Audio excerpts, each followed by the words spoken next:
Indefinite pronoun কোনো বিশেষ ব্যক্তি বা বস্তুকে না বুঝিয়ে যখন অনির্দিষ্ট ব্যক্তি বা বস্তুকে বোঝানো হয় তখন তাকে আমরা বলি ইনডিফিনিট প্রোনাউন। যেমন one, none, other, another, naught, many, few, several, they, both ইত্যাদি হচ্ছে ইনডিফিনিট প্রোনাউনের উদাহরণ।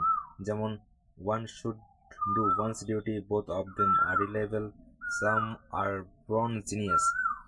এই বাক্যগুলোতে ওয়ান, দে, বোথ, সাম, নান ইত্যাদি প্রোনাউনগুলি কোনো নির্দিষ্ট সংখ্যক ব্যক্তিকে বোঝায় না বা বস্তুকে বোঝায় না, অনির্দিষ্ট ব্যক্তি বা বস্তুকে বোঝায়, তাই এগুলো হচ্ছে ইনডিফিনিট প্রোনাউনের উদাহরণ। প্রধান প্রধান ইনডিফিনিট প্রোনাউন্সের বৈশিষ্ট্য। ওয়ান, ইনডিফিনিট পার্সন প্রোনাউন হিসেবে ওয়ান যদি কোনো সেন্টেন্সের সাবজেক্ট হয় তাহলে তারপর নমিনেটিভ ও অবজেক্টিভ কেসে ওয়ান এবং পজিটিভ কেসে ওয়ান্স হয়। যেমন one should do one's duty, one's does not know when one will leave the world. কিন্তু নো, এভরি যদি কোনো ওয়ান এর পূর্বে বসে তাহলে হি, হিজ বা হিম হয়। Everybody should obey his parents, no one should neglect his duty.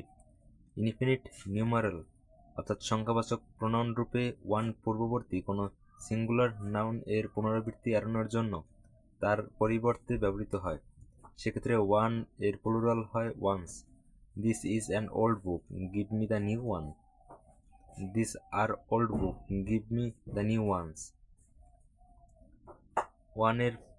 One of এর পরে প্লুরাল নাউন ব্যবহৃত হয়, সেক্ষেত্রে ওয়ান সাবজেক্ট হলে ভার্ব সিঙ্গুলার হয়।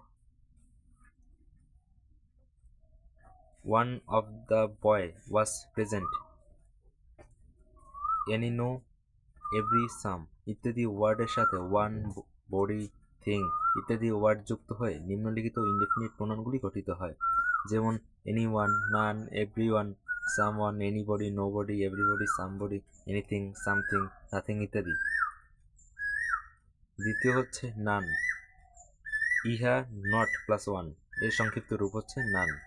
তা সত্ত্বেও কাউন্টেবল নাউনের ক্ষেত্রে এটা সাবজেক্ট রূপে সিঙ্গুলার ও প্লুরাল উভয় ভার্ব গ্রহণ করতে পারে এবং আনকাউন্টেবল নাউনের ক্ষেত্রে সিঙ্গুলার সাবজেক্ট রূপে সিঙ্গুলার ভার্ব গ্রহণ করে। ব্যক্তির ন্যায় বস্তুর ক্ষেত্রেও নান ব্যবহৃত হয়। যেমন নান ইজ অথবা are happy in the world. Is there any stall in the plot? No, there is naan.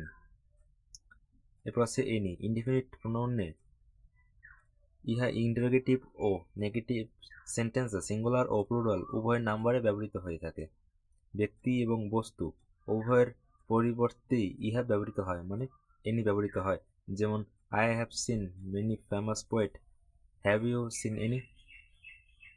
Have you ever seen a tiger? No, I haven't see any. এরপর হচ্ছে সামের ব্যবহার বা বৈশিষ্ট্য।